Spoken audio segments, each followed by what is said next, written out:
This is Stephanie Wilson with Freedom Over Fascism Live. And today I am talking to Anat Shenker-Osorio, whom most of you probably know of or know. And we've got a lot of stuff to talk about. So first, an introduction.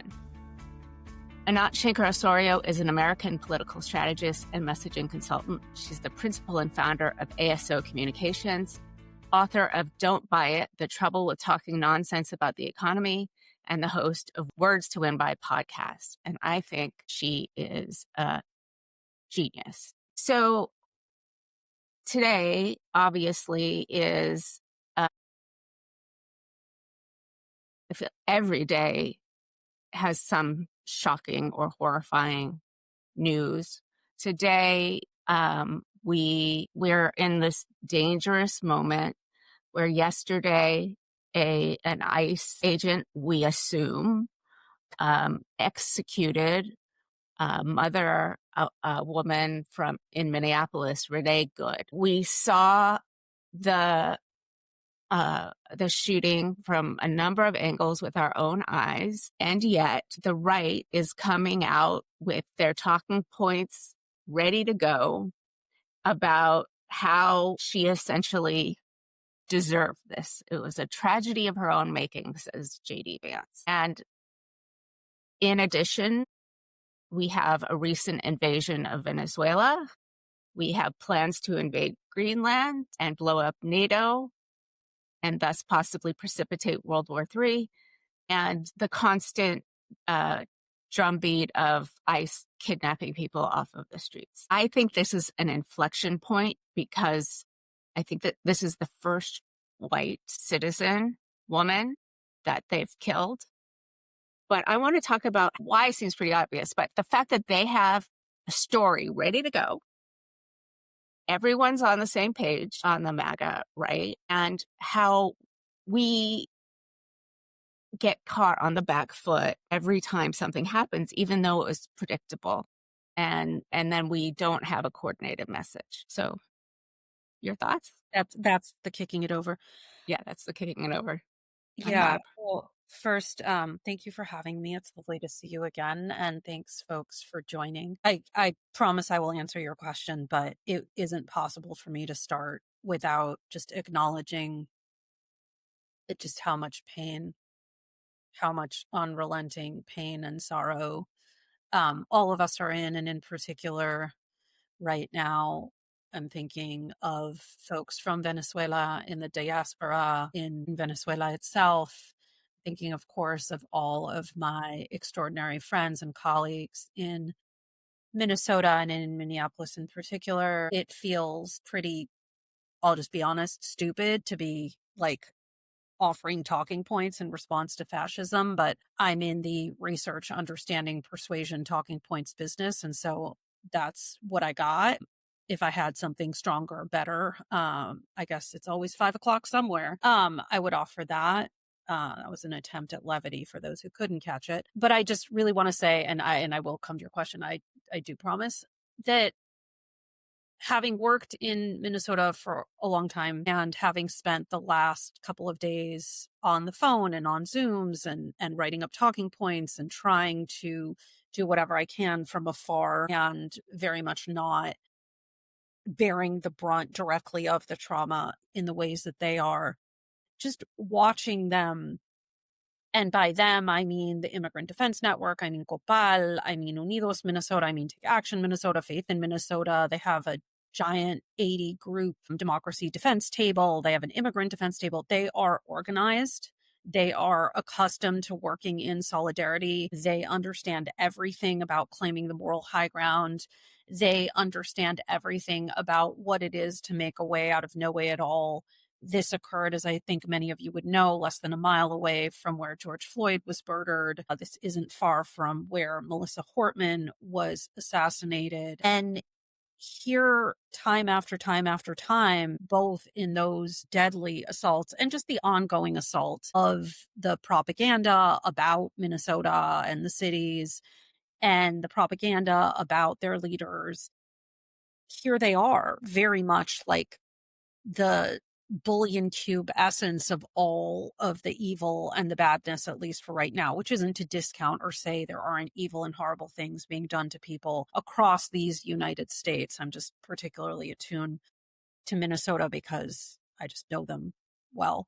So I just want to acknowledge their bravery and their heroism and their moral fortitude and their solidarity. And yeah, it just feels really important to say that.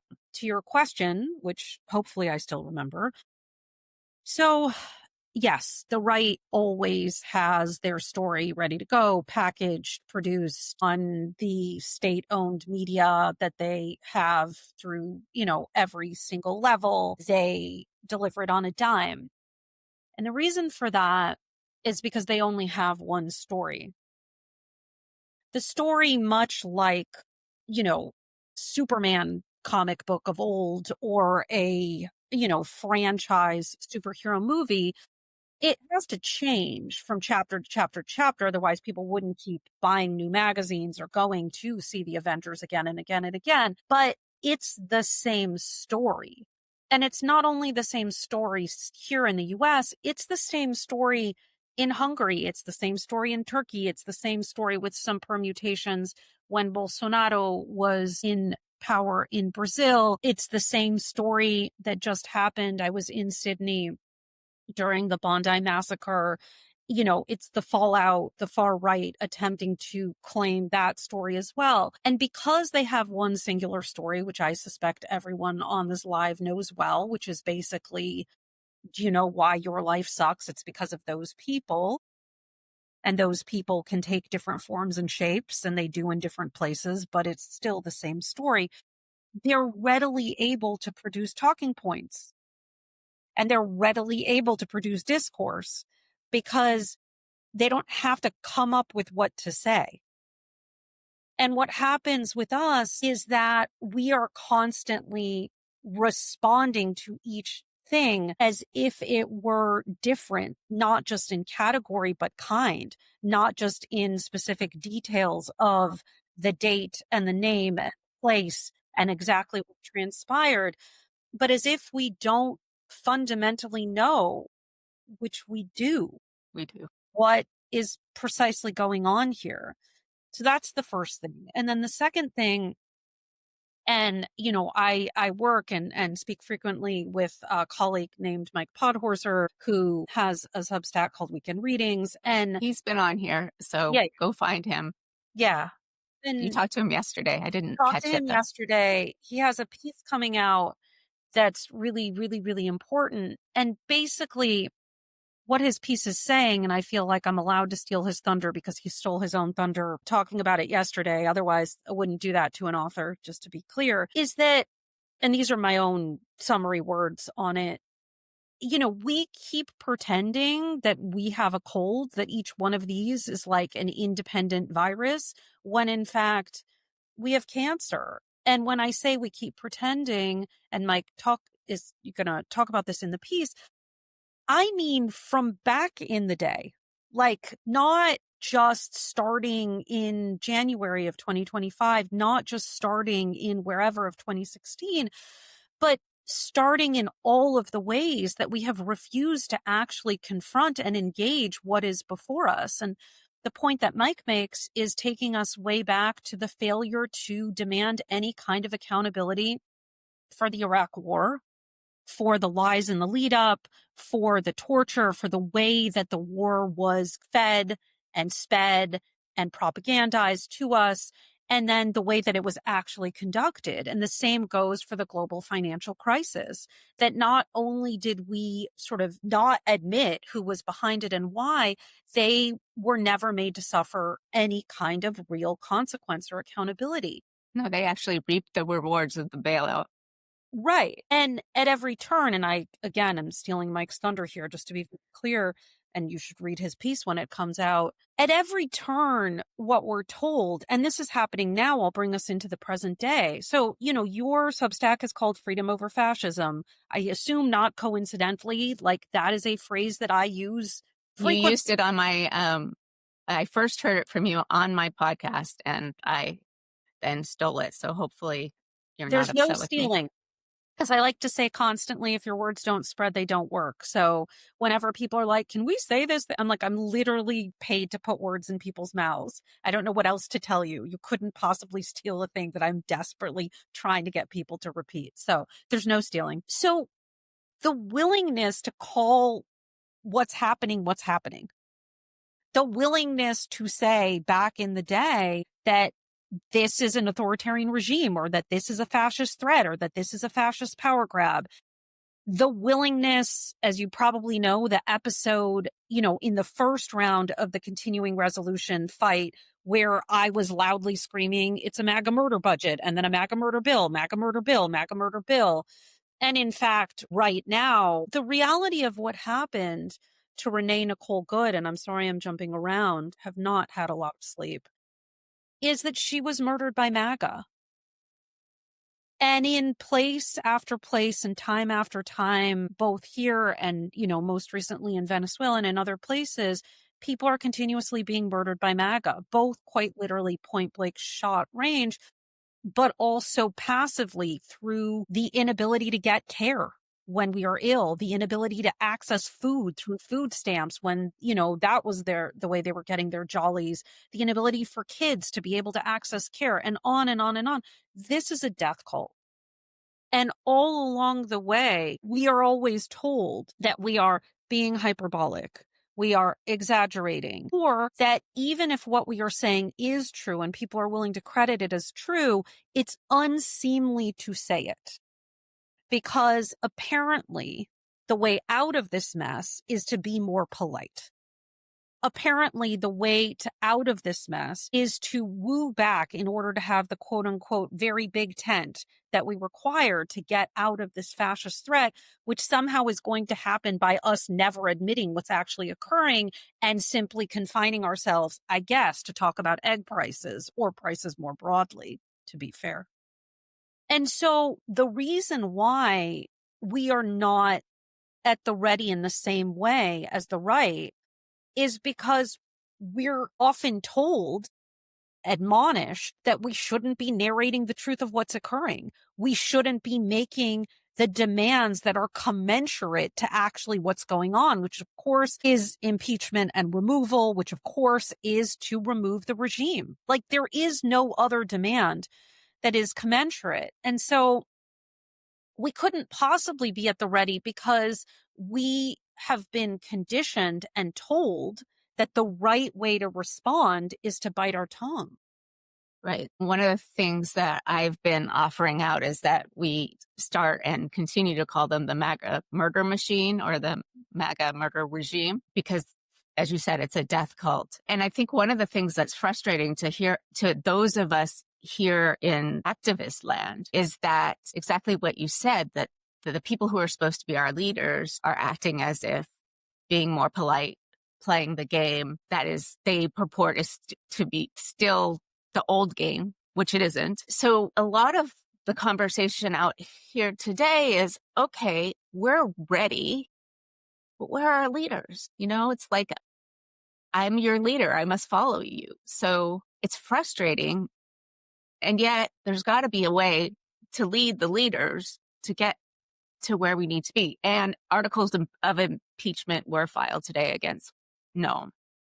So there's that. So what I would say is that the most literal definition of a leader is a person who goes first. And so whoever goes first is the leader. And obviously that's a big old statement because people could go first into like stupidity and malice and idiocy. And I don't mean that. I mean, people could also be an evil, terrible leader, right? So we mean a specific kind of thing with leader. We don't just mean like people who are wandering us off of a cliff to our own peril. We have leaders like that. In fact, they run the regime. So I think what I have seen and observed is that, when some of us were saying fascist power grab and some of us were willing to say MAGA murder bill or MAGA murder budget initially, and some of us were willing to really tell the truth about what's occurring, yes, we were told it's unseemly. But for example, just to take some concrete for instances, early on in 2025, we gave the advice that unless something is actually illegal with due process, quote unquote, deportation,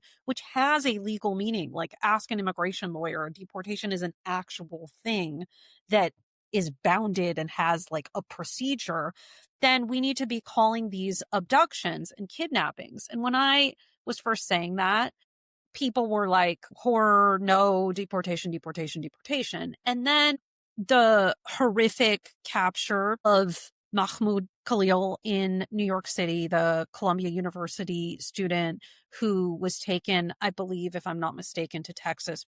Please feel free to correct me. And therefore, deportation wasn't top of people's minds because he was not deported. He was not taken across a port. And people use the language of abduction, pardon me.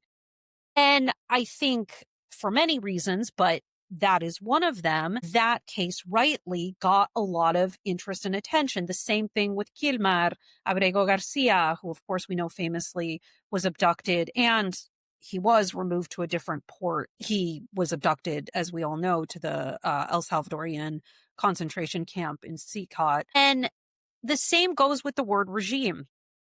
We've been telling people not to call them an administration and not to call them a government for a very long time. And slowly, now regime appears, for example, not on the New York Times, not in the news site, but they let people use it in op-eds. And maybe I'm, comforting myself with very, very small linguistic victories, and maybe that's all I got. Feel free to tell me that's what I'm doing. I'm kind of aware. But it takes a lot to get people to shake out of their habituated patterns.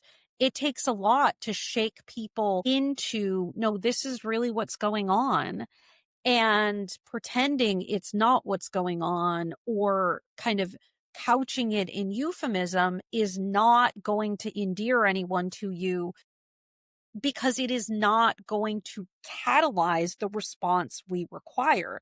And that's really where I think a lot of this misunderstanding lives. It's the idea that the purpose of what we say is to increase surveyed responses of agree, disagree, when in fact the purpose of what we say is to activate and sustain a much larger set of people who are not merely resisting, but actually defying. Because what we know, back to your leader question, is that for good and for ill and for all of it, you're the leader.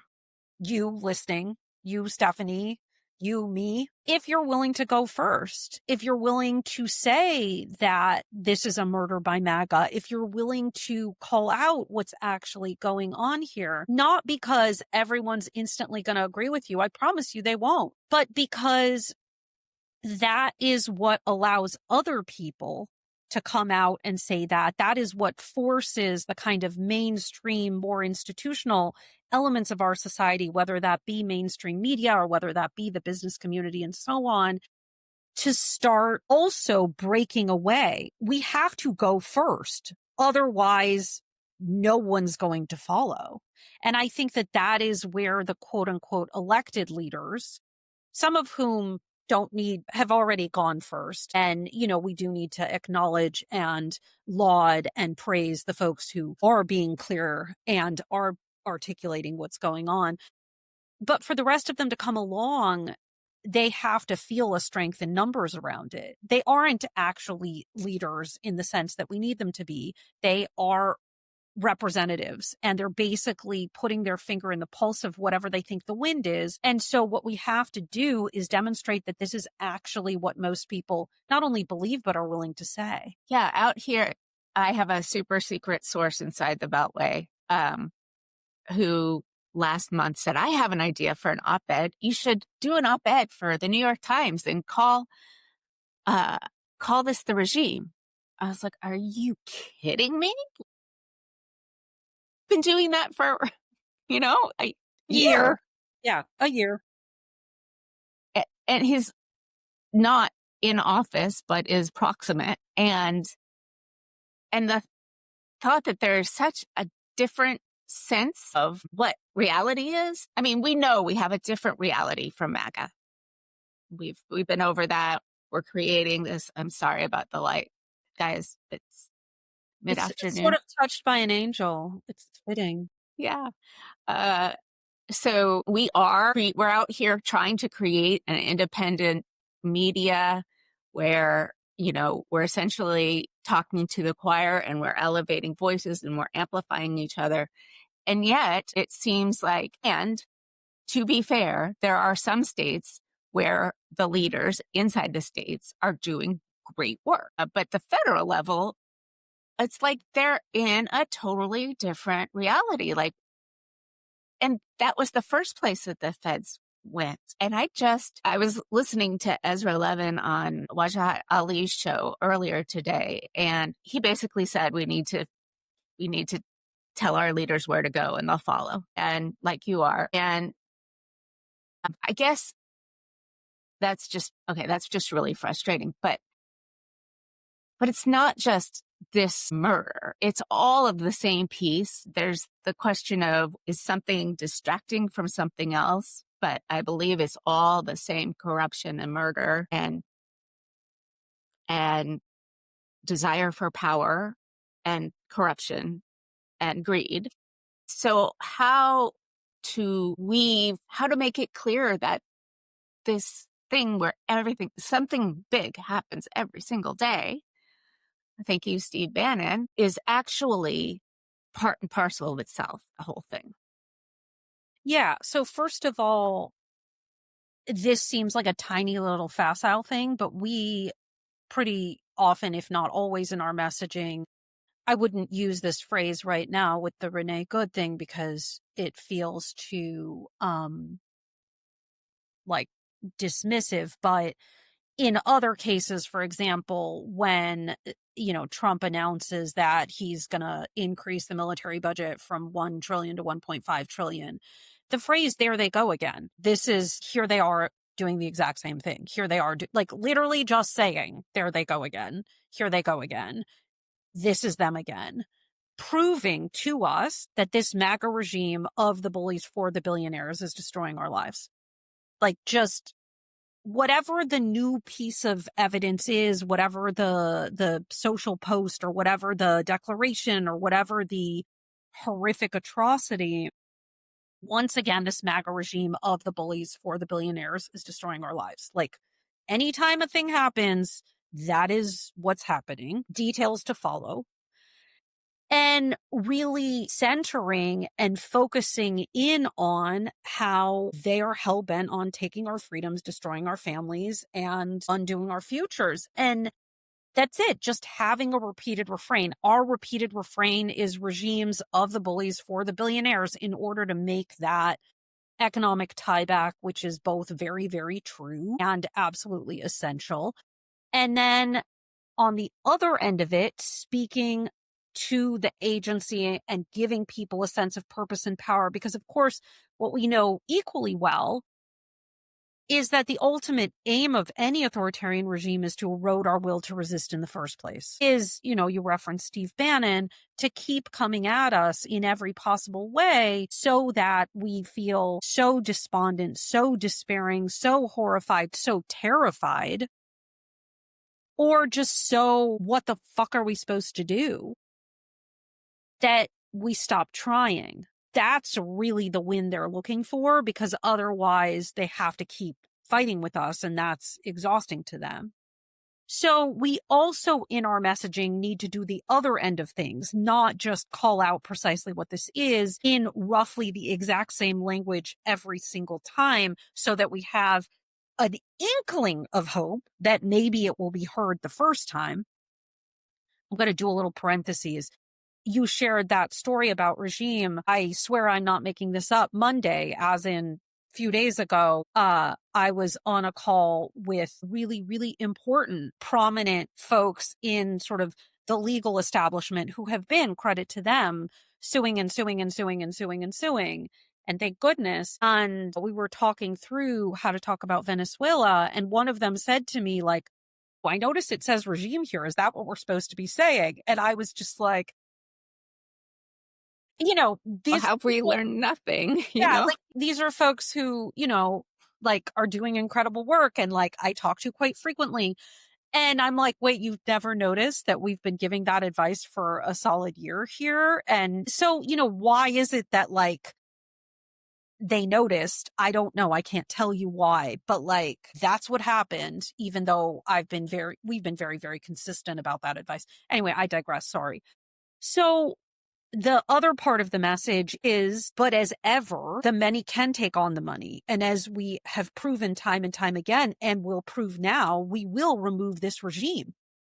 We will make this a place where every single one of us can come home to our loved ones at night, safe and secure in the knowledge that we can care for our families. Basically, it also has to end with the other side of like, the only way we're going to get out of this is for us to resist and refuse and ridicule. And we have to remind people of that as well. Well, you're talking to a community here who are all in, but I'm sure most of us have, sorry, I have to close this curtain. It's driving me insane. Okay, there we go. Most of us know people who are either in the MAGA world, which thankfully I don't, or who are just so conditioned to be in the polite world that they're frozen, and don't even think that there's a possibility. And they're like, oh, the midterms are going to save us. The midterms are going to save us.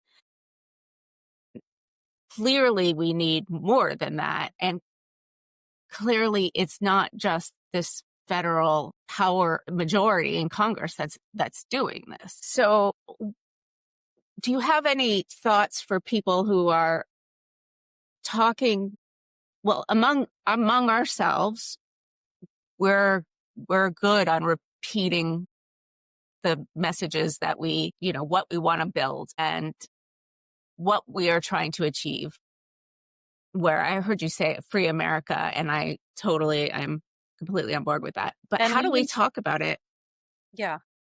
To people who are paralyzed or, still thinking we're in the same world that we used to be? Yeah. So as far as people who are in the midterms are going to save us, what I often say to people is we can't vote our way to democracy. If that was going to have worked, it would have worked when we delivered a shellacking to MAGA in 2018 in the midterms, and when we got Trump out of office in 2020, and when we, staved off the worst of the red wave, notwithstanding the fact that, of course, they did win the House because of the abysmal performance of mostly New York, but also California, which is where I live, Democratic parties respectively. So first, just being like, if that was going to have worked, it would have worked. And I mean, that's just like people know. I mean, once you point out to them that like, we did try that, it didn't in fact stop the fascism.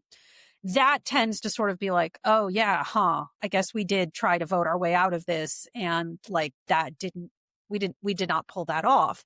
And again, why didn't we pull that off? It's because of the same thing we spoke about earlier, that even with granted a very small trifecta in the 2020, from 2020 to 2022, Democrats were largely sort of self-restrained on the altar of the filibuster and unwilling to, quote, violate institutional norms in service of doing things like passing the Freedom to Vote Act and actually dealing with a lot of what is going to make, ironically, these midterms actually extraordinarily difficult and not merely a matter of getting 50% plus one. So first of all, there's just the fact that like, we know we can't vote our way to democracy, because if that was going to have worked, it would have worked, and it didn't. And I want to be clear here. Voting is extraordinarily important, and the midterms are extraordinarily important, and electing more Democrats is extraordinarily important. I am not meaning to claim anything different. But what we have is an economic problem that masquerades as a purely political problem.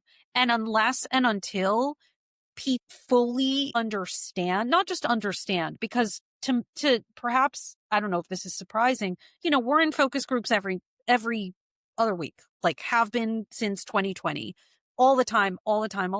And I have been heartened to the extent to which kind of everyday Americans who are kind of across the board, very low information, very little political engagement. That is just sort of the average person. That is how they are, often for very, very good reasons having to do with economic precarity and just like the difficulty of getting through a day. So I don't say that with any kind of condemnation. I just say it as like, that's what's going on. That's who people are for the most part, which I think is hard for us to understand because we are so uber politically engaged, and probably the people we talk to are, that like, you don't believe me that that's true, but like, I don't know what to tell you if you're not watching focus group. Most people have no, like, most of what is going on, they have no idea. They have no idea. So basically, I have been surprised the extent to which people can draw the economic and political connection. And the way that that sounds out of sort of focus group mouths, and I'm paraphrasing lots of people amalgamating, is, yeah, well, you know, Trump's old, like, he'll die eventually or he'll go away eventually, but like, that doesn't mean this thing goes away, because ultimately at the end of the day, it's the corporations and the billionaires who are running everything, and they'll just get themselves a different person who will do whatever they want. Like, people know it. People know that who's actually running this show is on Sand Hill Road, which is where all the venture capitalists are in Silicon Valley, not at 1600 Pennsylvania Avenue. And that, notwithstanding how absolutely terrifying and horrific and dangerous Trump is and all of the people that serve him and his regime, you know, the people calling the shots are the people who have all the money and for some reason want even more of it. And yes, I know that Trump is a billionaire, and so are lots of people in his cabinet, so they're included. But we have to actually confront the problem to the depths that it exists and to the reality that it exists. Otherwise, we're going to keep narrowly, what I would call, not losing elections at best. And it's important that we not lose elections, meaning that we eke over a Democratic majority in whatever freaking way possible, and as large a majority as possible, and in as many places as possible. But unless and until we actually have true representation that is not filtered through the desires and wishes and whims of a very, very tiny elite donor class, we're basically fucked. And that's why when we're talking about sort of what do people need to do, blah, blah, blah, blah, blah, the economic elements of the resistance, refusal, and ridicule. So the Tesla takedown, the Target boycott, the Disney boycott, the attempted boycott over, you know, the post-Thanksgiving holiday shopping season. There just has to be, of Home Depot and Amazon and forgive me what I'm forgetting. Spotify. Thank you. You know, today is supposed to be a day that we're not getting gas. Like, we have no business being anywhere near, at the very minimum, Chevron. Like, I understand for lots of people, for economic reasons and for logistical reasons, like, you have to fill up your tank. You have to. You're a first responder. You're a parent who has to go pick up their child. Like, I do get it. At least, like, let's go nowhere near Chevron, which has basically declared itself the owner of, like, Venezuelan crude oil and has been given, if I'm not mistaken, from the reporting, carte blanche to exploit and take whatever it is they want from a separate sovereign nation. So we have to withhold our labor. We have to withhold our dollars, because that is the loudest thing that we can do. And, you know, I don't know if this sounds like comforting or horrifying, but I'm a person who believes that this thing really doesn't get taken care of without a significant general strike. Right. I think that that's not the American culture. There's lots of cultures or countries that are significantly smaller where strikes by the entire population is something that they have done and do. But I think that it's going to be really hard to do that in this, you know, vast land where so many people don't really understand what's going on. I mean, there's supposed to be a walkout next week on the 20th, if I'm not.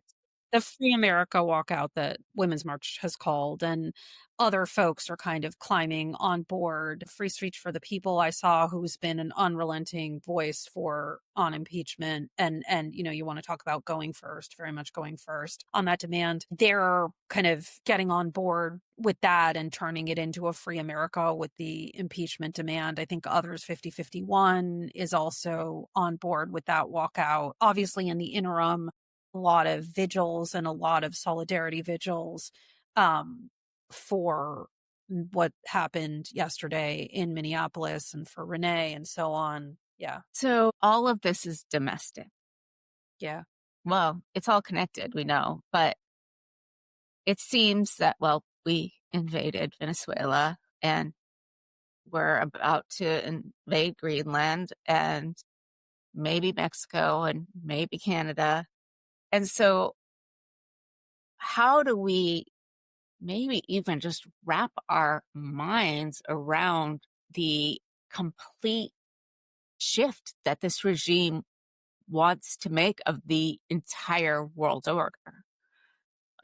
Blowing up NATO and taking us from being the leader of the entire country to being a leader in the Western Hemisphere. How do we help people wrap their minds around that and understand it's the same thing? It's the oil in Venezuela, and they think they're going to get AI and those massive ice sheets in Greenland, and that it's power and money and power and money and money and power, and not separate problems. Yeah. I mean, that's why we urge people to say this MAGA regime of the bullies for the billionaires is hell bent on destroying our lives. And every action they take is toward that purpose. Every action they take is toward grabbing more money and power, whether that be unleashing masked militia, ICE and DHS, against our communities, abducting family members and literally murdering people, or it's invading foreign nations in the pursuit of delivering more money to their billionaire backers. This MAGA regime is hell-bent on destroying our lives. Lives here, lives abroad, nothing is too much for them as long as it enriches them and increases their power. Like it's pretty simple. I mean, and it needs to be simple because it needs to be a clear, coherent, repeated refrain. And the second sentence still has to be, but the many have always defeated the money. And standing in solidarity, we can demand the removal of this regime and make America a place where liberty and justice isn't merely a promise, it's actually delivered for all, no asterisks. Like, it has to include the second part, which is a call that we make it different. Otherwise, what it is just a recitation. And it's important to have a clear recitation of exactly what this is. And that recitation needs to be pretty much the same every time. Right. So that call to action, the say what you're for piece, is super important. In the chat, if anyone has any questions, put them in and I'll read it out. But I know you've worked in a lot of other countries. Yeah. What can we learn from what people in other countries have done if they've been successful? Yeah. I mean, the difficult thing to say with few exceptions, and I'll give the exceptions, is that in other countries, and not just in other countries, in our own history, like, it's not quick. Getting out of this kind of thing doesn't happen on like a 2-year election cycle. And I think that that's where a lot of us understandably are like, well, but I went to 2 protests. Like, I mean, let me be flippant for a moment, because flippant is my like standard form of communication. Like, I ordered a Revolution on Amazon Prime. Like, where is it?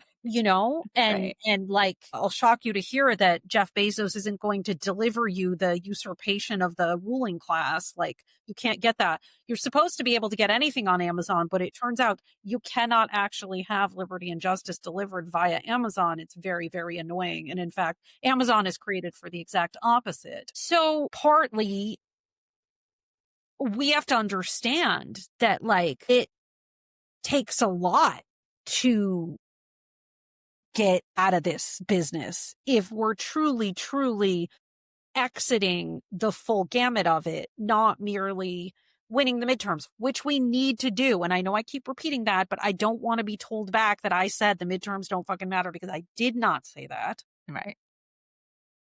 Yeah, I think we're looking at like a 50, like we need the 50-year plan. They plan in Let's say 10. 10. Okay, fine. But so that's just like a thing to know. And then, to the more precise question, what has happened in places where there has been what, scholars of authoritarianism like to call a U-turn, right? I mean, they use very polite language like democratic erosion, which, I'm not a big fan of polite language, as you may have noticed, but they are experts who study this. And so it's worthwhile to understand what they're telling us. That basically what has happened in those places, if I can is that enough people, and enough people isn't 50% of people, it's less than 5% of people, at least historically that's been the case, have withheld their consent, have become ungovernable in a non-violent way, I want to underscore.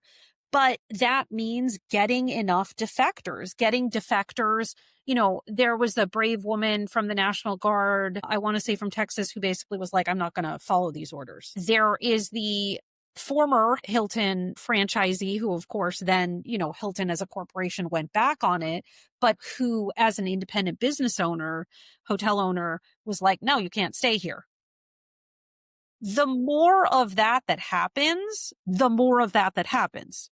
And that is actually the way that this whole thing crumbles, because as evil and as horrific and as well armed as they are, there's not enough of them within the regime. And even with their diehard, 20%, 30% supporters, they can't keep going unless people keep letting them go.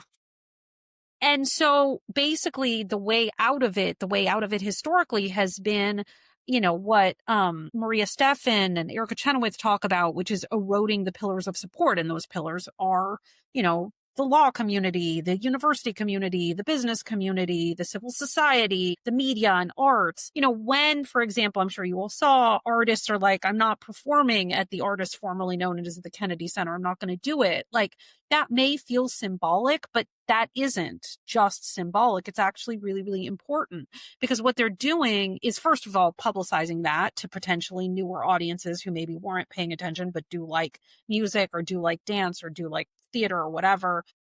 But also they're withdrawing consent. And so the name of the game, because believe it or not, and I mean, it's uncomfortable to say this, it's uncomfortable for me, like, we are tacitly consenting to all of this. When we just sort of go about our lives and our days, we are tacitly consenting to this. And when governors of states, especially those who are, supposedly speaking out more, don't use every tool in their toolbox, including withholding money and refusing to send it to the federal government, holding it, as far as I can understand, in escrow accounts.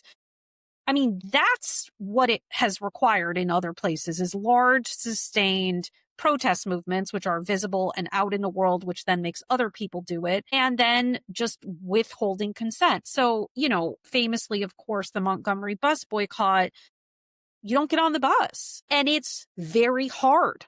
And it requires an extraordinary amount in that situation of hardship, because in that case, you belong to a community where very few people have private transportation and where you live far away from where you need to go in order to earn a living. And you somehow organize your way into pulling that off anyway. If in that case, as a microcosm, the bus system is treating you in ways that are absolutely wrong and inhumane and incorrect and racist and all of the rest of it, then you withdraw your consent. You do not ride.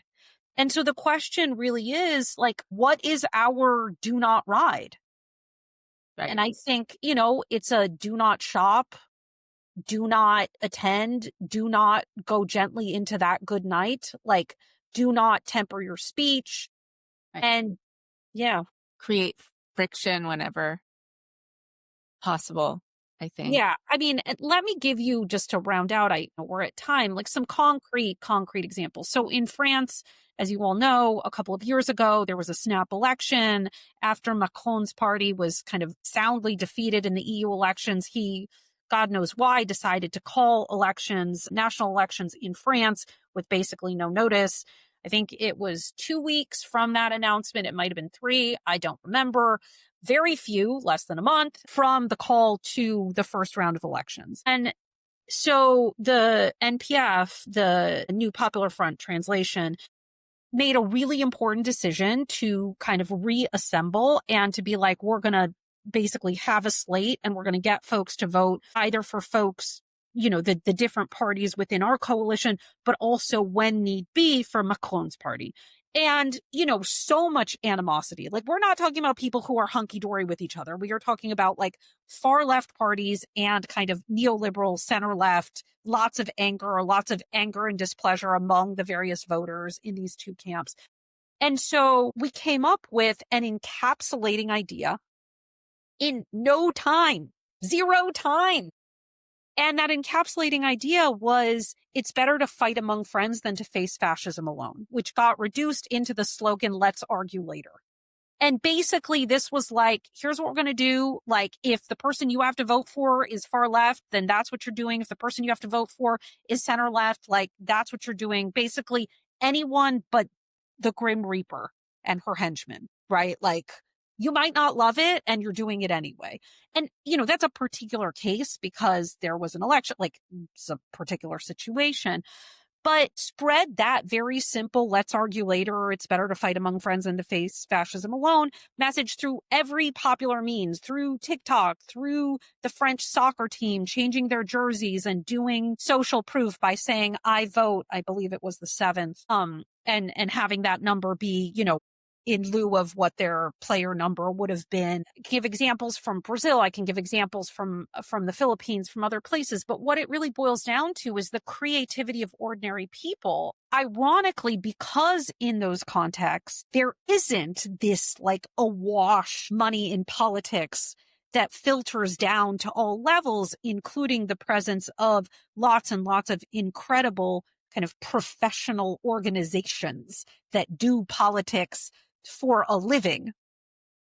Those don't exist to the degree that they do in Brazil or in the Philippines or on the African continent. And even within Western Europe, even within the UK, I mean, there's no comparison to the money in politics here. And so it actually just kind of is everyday people being creative because they're not waiting for a national organization because there are far, far fewer of those. And in some ways, I know this sounds weird, but I kind of envy them. Well, the lack of the kind of money that we're looking at in politics is Yes. crucial. So we are approaching the top of the hour, and I want, I used to go to your briefings before the election all the time. How can people find you so that they can keep track of all the good things and important things that you're saying? Well, you can follow me on Substack, Words to Win By. You can follow me on Blue Sky at Anatosaurus is the handle that I use. You can listen to the old episodes that are available of my podcast, which is also called Words to Win By, in the old-fashioned non-video, just podcast. Just listen. Yeah. If you would like a shot of hope in the darkness, almost every episode is about a campaign we won somewhere in the world and how we did it.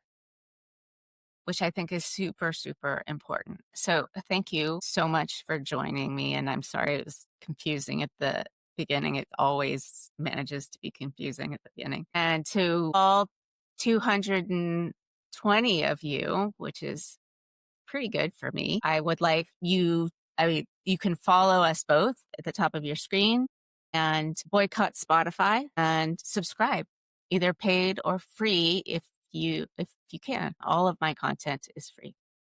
And avoid Chevron. Avoid Chevron with the list at some point. Avoid all the things. Right. Thank you so much. Thank you, Anat, for coming on and talking to us on a not such a great day. Yeah. Bye, everybody. Thank you for listening to Freedom Over Fascism. You can find us online at www.freedomoverfascism.us. Please become a subscriber, and if you have the means, please support us with a paid subscription.